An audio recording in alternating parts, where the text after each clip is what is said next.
Hello everyone. I hope आप सब अच्छे होंगे। तो हम कंटिन्यू करते हैं प्रीवियस टॉपिक को। तो हम चैप्टर पढ़ रहे थे द स्काई, और हमारा जो टॉपिक चल रहा था वो टॉपिक था कॉन्स्टिलेशन। हम देख रहे थे कॉन्स्टिलेशन। जैसे कि मैंने पहले बताया था कि कॉन्स्टिलेशन क्या होता है, तो अब सबको याद होगा कि कॉन्स्टिलेशन क्या है। Constellation is a group of stars.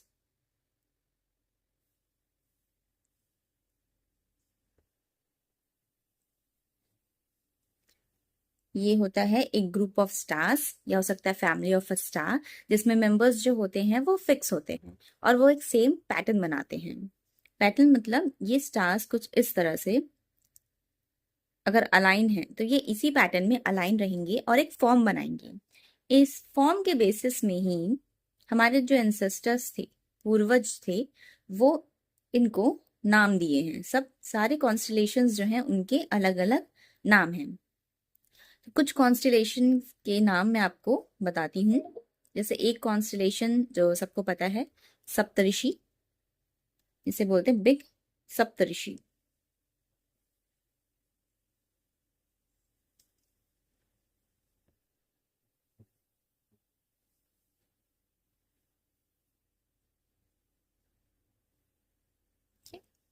Big सप्त बिग सप्तऋषि।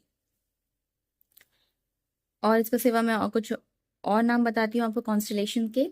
जैसे कि the great beer,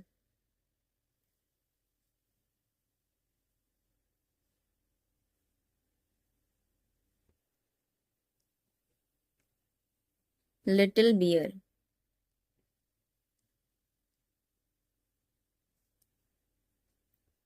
Ursa minor,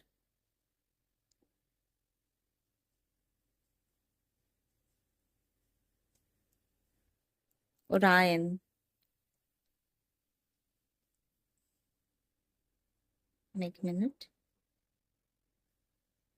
एक और नाम जो है वो है ओरायन।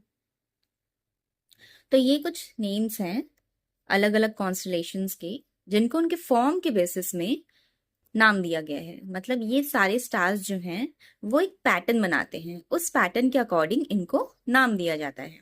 यहाँ पे मैंने कुछ एग्जाम्पल्स रखे हैं। जैसे यहाँ पे आप देख सकते हैं सप्तऋषि। ये जो दो कॉन्स्टलेशन के फोटो आपको दिख रहे हैं, ये किसके हैं? बिग सप्तऋषि के हैं। इसमें आप देख सकते हैं ये किस तरह का पैटर्न बना रहा है। इसमें ऊपर वाले जो डायग्राम देख रहे हैं, ऊपर में जो डायग्राम है उसके नीचे दो डायग्राम है। इसमें ये सॉस पैन का स्ट्रक्चर बना रहा है। सॉस पैन मतलब क्या होता है? कुछ ऐसा बर्तन। एक मिनट,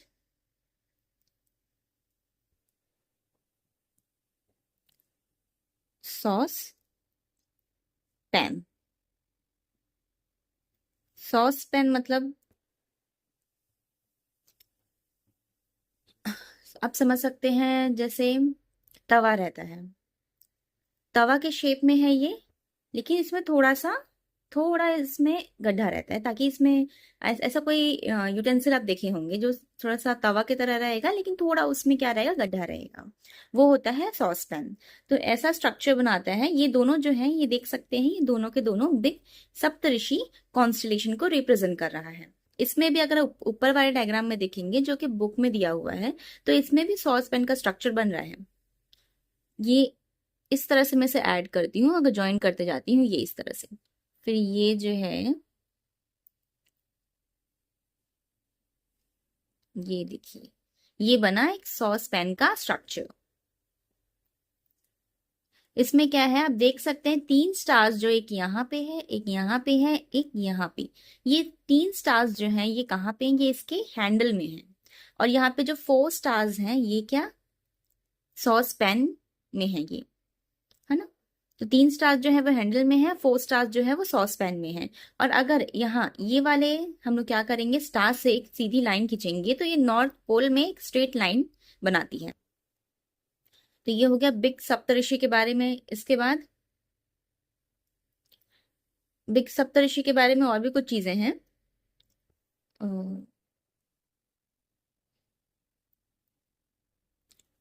बिग सप्तऋषि जो है उसे एक और नाम से बुलाया जाता है जो कि है बिग डिपर। क्या नाम है? Big deeper.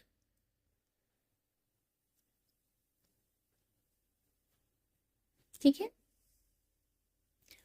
और एक और कॉन्स्टिलेशन का डायग्राम जो बुक में दिया हुआ है, ओरायन। ओरायन का स्ट्रक्चर आप ये देख सकते हैं। इसमें बहुत सारे ब्राइट स्टार्स होते हैं, इसमें बहुत सारे स्टार्स होते हैं जो मिलके एक ये स्ट्रक्चर बनाते हैं, जो कि एक शेप है किसका? हंटर का। हंटर, या इसे एक और नाम से बोला जाता है, वो क्या है? काल पुरुष।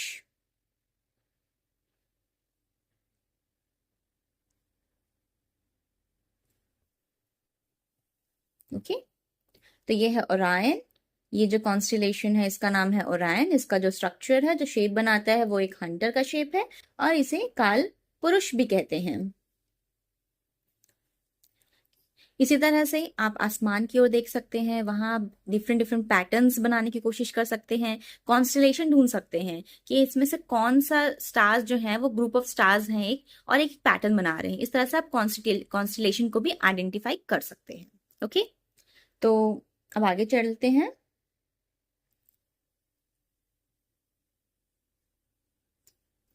इसके बाद मैंने इसके प्रीवियस क्लासेस में आपको बताया था सोलर सिस्टम के बारे में, कि सोलर सिस्टम एक्चुअल में क्या होता है। तो एक बार हम रिवाइज कर लेते हैं कि सोलर सिस्टम क्या है। Solar system is basically the family of sun and planets. मतलब ये एक ऐसी फैमिली है जिसमें कौन है? सन है प्लस प्लैनेट्स हैं। And there are how many planets? There are 8 planets. Okay, previously ये जो नंबर था वो 9 था, और 9th प्लैनेट जो रिकॉग्नाइज्ड किया जाता था वो कौन सा था? प्लूटो।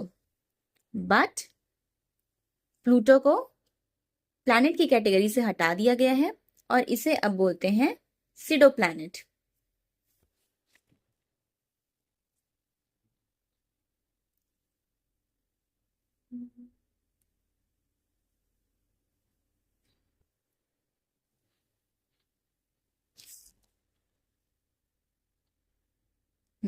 तो प्लूटो को क्या बोलते हैं?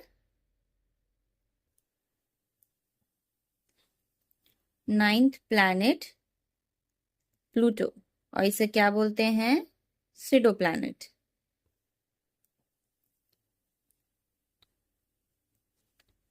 ओके,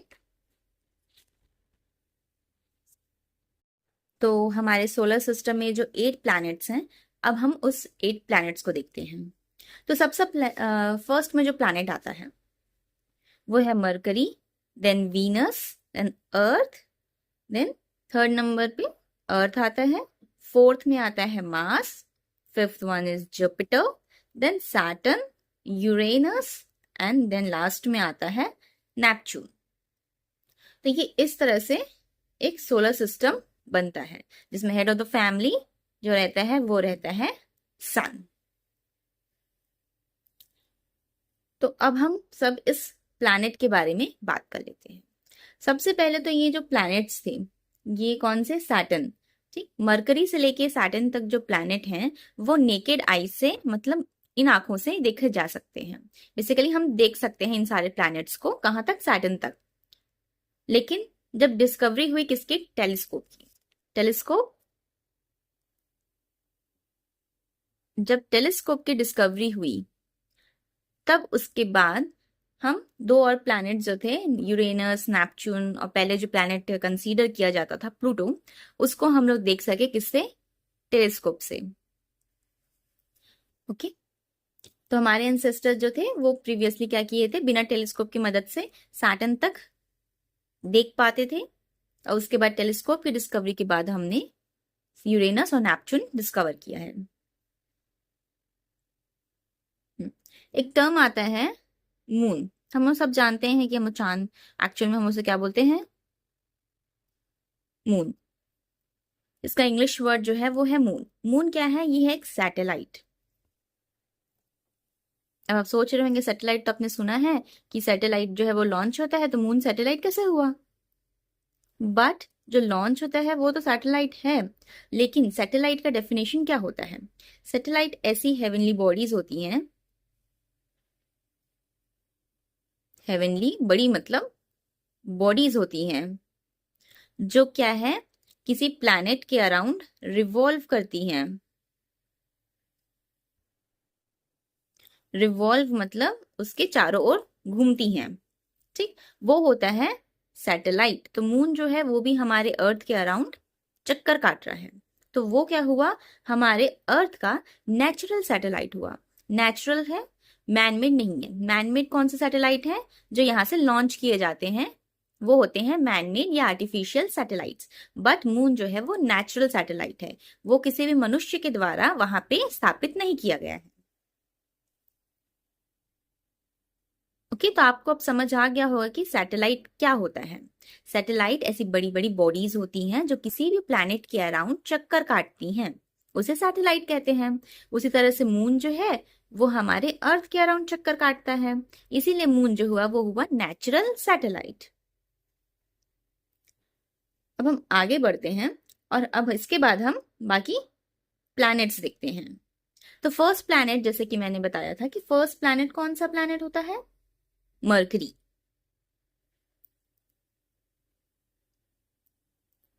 ओके, जो हमारा सोलर सिस्टम में है, तो सोलर सिस्टम में जो फर्स्ट प्लैनेट होता है, जो सबसे नियर होता है, नियरेस्ट टू द सन, कौन सा प्लैनेट होता है? वो होता है मरकरी।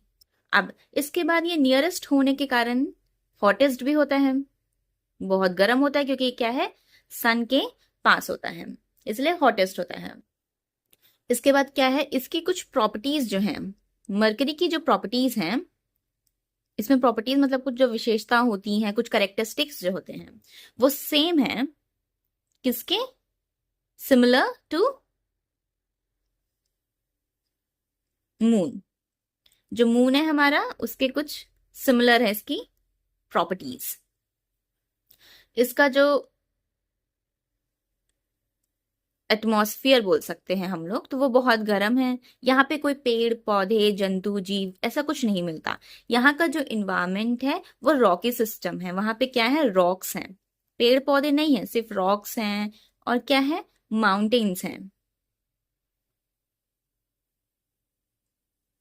जैसा हमारे अर्थ का इन्वायरमेंट है, जहाँ पे हवा है, पानी है, पेड़ पौधे हैं, ऐसा इन्वायरमेंट जो है मरकरी का नहीं है, क्योंकि ये सन के बहुत पास है। यहाँ पे बहुत गर्मी है, इसी कारण से यहाँ पे कोई भी जीव जंतु या पौधे पेड़ नहीं पनप पाते हैं, सरवाइव नहीं कर पाते हैं। साथ में इसके पास में कोई अपना सैटेलाइट नहीं है। जैसे हमारे पास में एक सैटेलाइट है, हमारा नेचुरल सैटेलाइट में बोल सकती हूँ, मून है, और बाकी जो आर्टिफिशियल सैटेलाइट जो लॉन्च करके वहां पे स्थापित किए गए हैं वो सब हमारे अर्थ के पास में है, लेकिन मरकरी के पास में कोई सैटेलाइट नहीं है। ओके, तो ये कुछ बातें थी मरकरी के बारे में। अब इतनी गर्मी होने के कारण से क्या है, मरकरी के पास में कोई एटमॉस्फियर भी नहीं है अपना। जैसे हमारा एक एटमॉस्फियर है जिसमें बहुत सारे लेयर्स भी हैं जो हमको क्या करते हैं, प्रोटेक्ट करती हैं, है ना। किससे प्रोटेक्ट करती हैं? जो हार्मफुल यूवी रेडिएशन जो सन से आता है उससे प्रोटेक्ट करते हैं हमारा इन्वायरमेंट हमें। लेकिन इसके पास, मरकरी के पास में कोई एटमॉस्फेयर ना होने के कारण यहाँ पे कोई भी जीव जंतु नहीं पनप पाते हैं। ये एटमॉस्फेयर जो हमारे पास हमको प्रोटेक्ट कर रहा है हार्मफुल रेडिएशन से, वहां पे एटमॉस्फेयर ना होने के कारण से वो वहां की चीजों को, सन जो यूवी रेज हैं वो डायरेक्ट मरकरी तक पहुंच जाती हैं। तो ये कुछ चीजें हुई मरकरी के बारे में। इसके बाद हम आगे बढ़ेंगे। मरकरी के बाद में जो सेकंड प्लैनेट आता है वो कौन सा प्लैनेट है? That is Venus. Second planet आता है वीनस। अब हम लोग वीनस के बारे में देखते हैं। तो वीनस जो है ये कौन सा, कैसा प्लैनेट है? ये ब्राइटेस्ट प्लैनेट है, सबसे ज्यादा चमकने वाला जो प्लैनेट है ना वो कौन सा है? वीनस।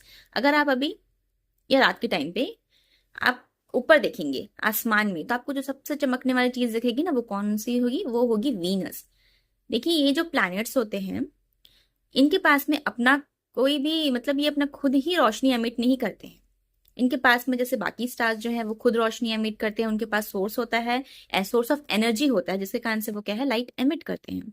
लेकिन प्लैनेट्स जो रहते हैं उनके पास में कोई सोर्स ऑफ एनर्जी नहीं रहता, वो लाइट एमिट नहीं करते हैं। फिर वो क्यों चमकते हैं, फिर वो हमें क्यों वहां पे दिखाई देते हैं, चमकते हुए दिखते हैं? इसका कारण क्या होता है कि जो रोशनी सन से आ रही है वो क्या है, पहले उससे टकराती है उस प्लैनेट से और रिफ्लेक्ट होके हम तक पहुंचती है, जिसके कारण से हमको क्या लगता है कि वो जो प्लैनेट है वहां पे वो चमक रहा है या एनर्जी प्रोड्यूस कर रहा है करके। ठीक। बट एक्चुअल में क्या है, वो किस कारण से होता है, वो होता है रिफ्लेक्शन ऑफ लाइट, जो कहाँ से आता है, सन से आता है। ठीक। फिर हम वीनस के बारे में बात कर रहे थे। वीनस जो क्या है, ये है ब्राइटेस्ट प्लैनेट। ठीक। अब ये ब्राइटेस्ट क्यों है, क्योंकि इसका जो एटमॉस्फेयर है वो बहुत ही ज्यादा डेंस है, थिक है। ठीक, बहुत मोटा इसका जो है, डेंस या थिक बोलेंगे तो बहुत, मतलब समझ लीजिए मोटा जो एटमॉस्फेयर है इसका, ऊपर का जो लेयर्स हम लोग पढ़ते हैं ना, ट्रोपोस्फियर, स्ट्रेटोस्फियर, ये जो हमारे एटमॉस्फेयर में लेयर्स वगैरह होते हैं, इसी तरह जो वीनस है उसमें बहुत डेंस थिक क्या है, एटमॉस्फियर है। ये एटमॉस्फियर क्या करता है, जो भी सनलाइट आता है उसे वो रिफ्लेक्ट कर देता है ना। रिफ्लेक्ट करने के कारण से क्या होता है, वो जो लाइट है वो हम तक पहुंचती है और ये जो प्लैनेट है वो शाइन करते हुए दिखता है। ये प्लैनेट हम बेसिकली कब देख सकते हैं, जब सन उगता है और सनसेट होता है।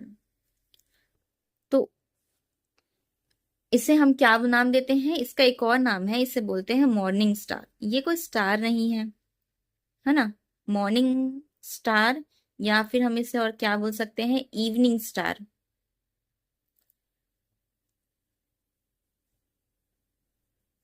ये कोई स्टार नहीं है, फिर भी इसे स्टार बोला जा रहा है क्योंकि क्या है, ये स्टार की तरह चमकता है। किस कारण से चमकता है, रिफ्लेक्शन के कारण से चमकता है। ठीक है, ये इसका जो एटमॉस्फेयर है वो अबाउट 3/4 ऑफ सनलाइट को रिफ्लेक्ट करता है। ठीक है ना, सनलाइट को क्या करता है, 3/4 सनलाइट को रिफ्लेक्ट करता है। 3/4 का मतलब क्या होगा, अगर अज्यूम करते हैं, ठीक, अगर 4 किरणें आ रही हैं, ठीक, इसमें से क्या होगा, 3 किरणों को ये क्या कर देगा, रिफ्लेक्ट कर देगा। 1, 2, 3, 4, इस तरह से 4 किरणें अगर आ रही हैं तो इसमें से 1, 2, 3, 3 किरणों को क्या कर देगा, ये रिफ्लेक्ट कर देगा। तो ये 3/4 जो सनलाइट आता है, मतलब जो सनलाइट जो आता है उसमें का 3/4 हिस्सा क्या करता है, ये रिफ्लेक्ट कर देता है। इस कारण से ये क्या है, बहुत ब्राइटेस्ट स्टार दिखता है। और इसे हम कब देख सकते हैं,